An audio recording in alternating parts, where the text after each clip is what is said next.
Hey, it's Mel, hope you're doing well, and if you're new to the channel, welcome, and also welcome back to Creep Week. This is the last video of this series for the entire year, which makes me very sad because I've had such a good time. Today I'm going to be reading a few scary stories that I found online. You're getting my genuine reaction. With that being said, let's get into it. I do have my laptop here which I'm going to be reading from. The first story is called The Little Hands. I've never lived in a haunted house, but my mum did as a teen. Other houses on her street had strange things going on too. A few homes away from her lived a family. One night the daughter went to bed with a bad headache. The next day she was dead. She'd passed away from an aneurysm. That is so sad. Oh God. After her funeral, the family went away to get their minds off the tragedy, and the father asked my uncle, my mum's brother, to check on their pets. My mum and dad, who were dating at the time, went with him. My mum had heard there was a grand piano and she wanted to play it. My dad was studying to be a veterinarian. After entering the house, my uncle and my father headed to the basement to see the animals, and my mum went to the piano on the ground floor. She was playing it when she felt something brush her ankles. No thank you.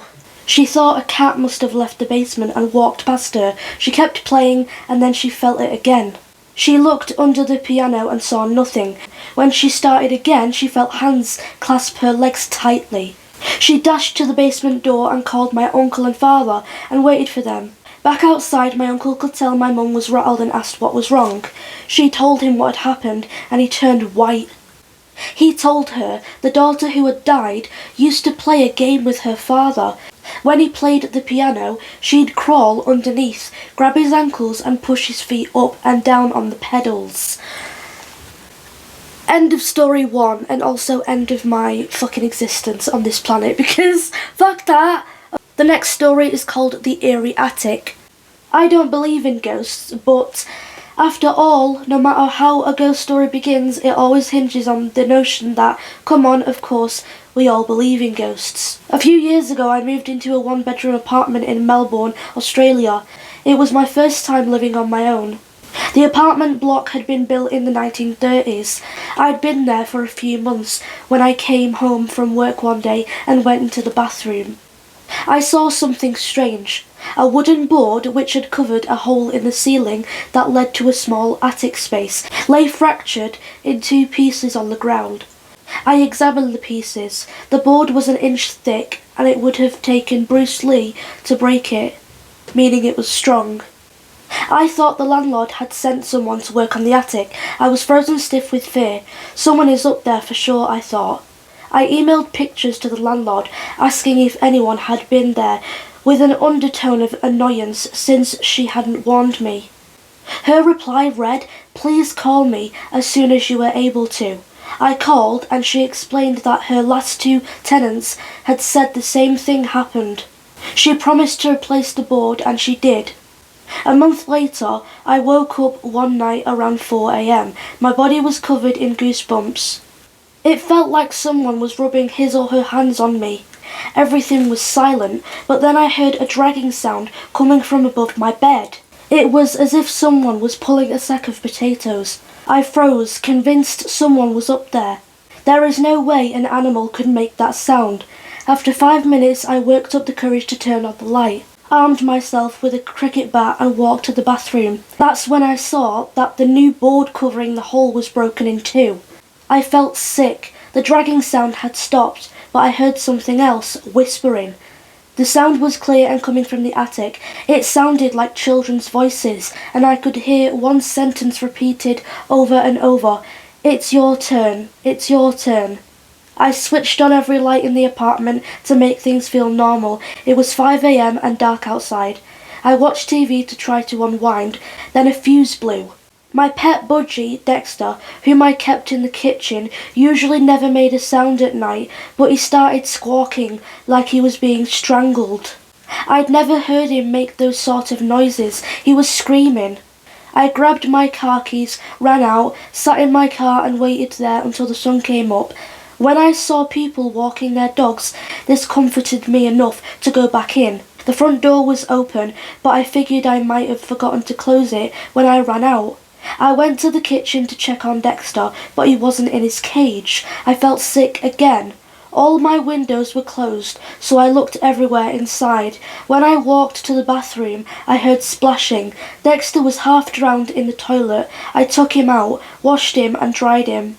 I was so confused. At 8 a.m. I called the landlord and gave her a watered-down version of the night. "Oh wow, you heard the whispering too," she said. I stayed in that apartment for another 18 months. I heard the whispering on a few occasions, and twice the board covering the hole in the ceiling moved. Although I live somewhere else now, the landlord recently called. She said that her new tenants had begged to speak with me about some of the stuff that's been going on there. "Forget it, it's their problem now," I said. "Yeah, I'm out. I don't live there anymore, mate. Sorry, that's your problem." I'd literally give them the same response. The next story is called The Boy with No Eyes. One night when I was 10, I was woken up by my bedroom door opening, followed by someone sitting on my bed. I felt my leg grazed and the bed sink under a person's weight. "It's just Mum," I thought, and I opened my eyes. It was not Mum. I found an eyeless boy. He had black empty sockets about my age sitting at the foot of my bed. He extended his hand and in it was a little box. I was startled but reached out. He pulled back. I reached again and said, "Give it." Then I blinked, and when I reopened my eyes he was gone. But I could still see the imprint where he'd sat on my bed. Fast forward 5 years. My girlfriend came over to do homework. After she finished, she took a nap while she waited for her parents. When they arrived, I tried waking her up. She opened her eyes suddenly, looking up at a corner where the wall met the ceiling. She pointed there and went back to sleep.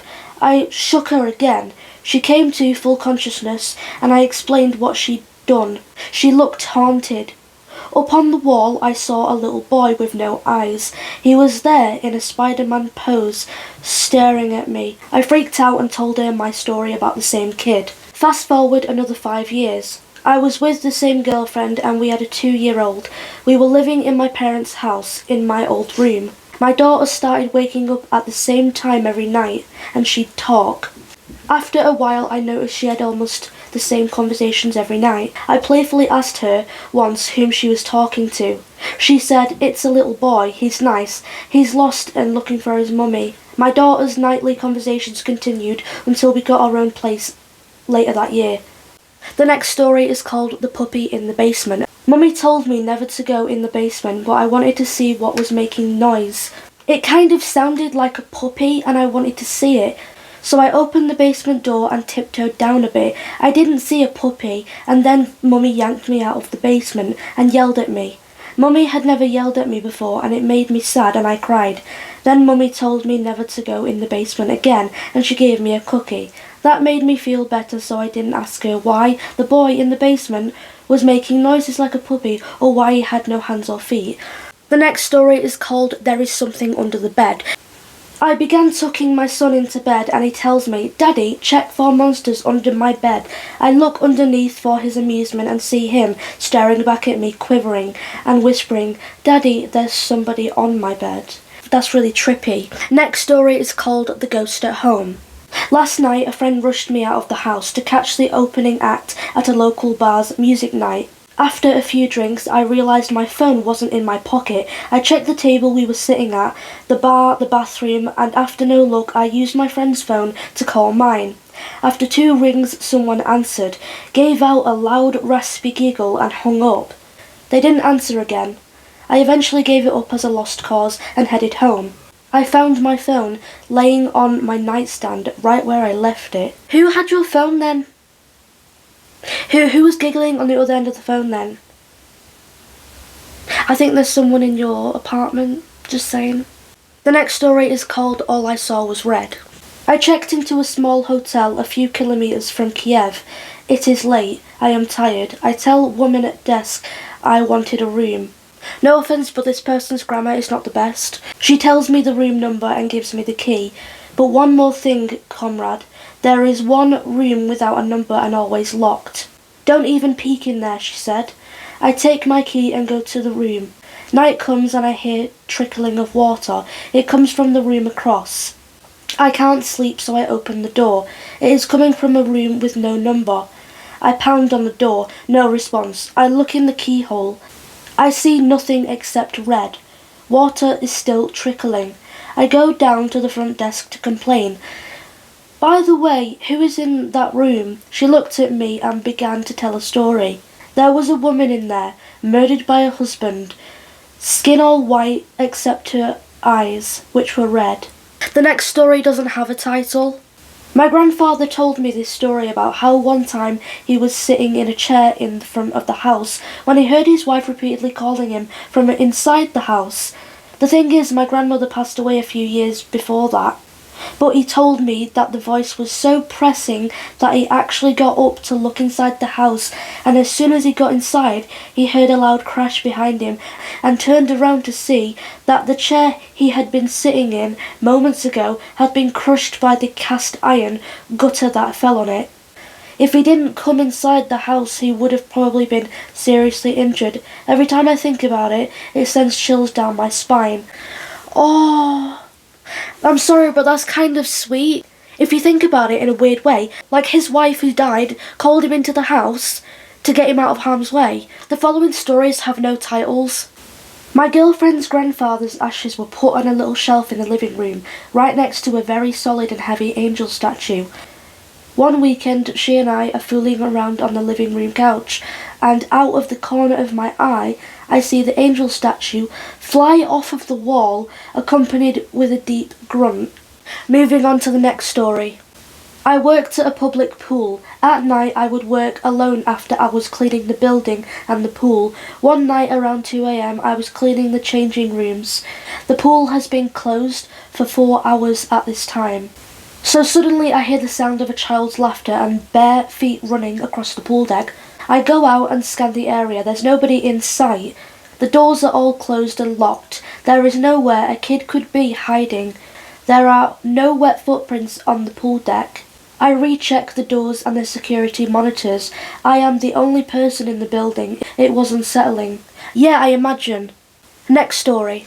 We had ghosts in an old house that I lived in as a child.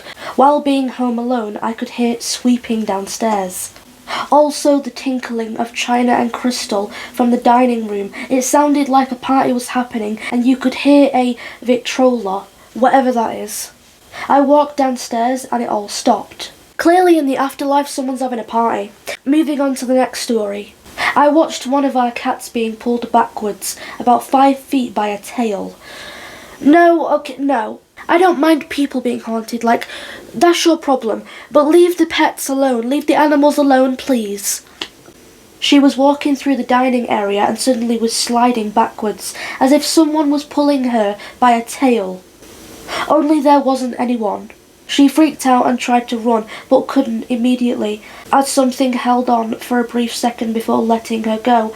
I tend to think that was the handiwork of a 4 or 5-year-old girl ghost who hangs out and she just wanted to play with the kitty. Or it could be a demonic entity. How do you know? That's all for today. I hope you've liked the video. Leave a comment below. Have you ever had any paranormal experiences? I hope you've enjoyed Creep Week. Thank you for just being here, taking time out of your day to watch one of my videos. And yes, be kind to each other. As always, thanks for watching. Take care. Bye.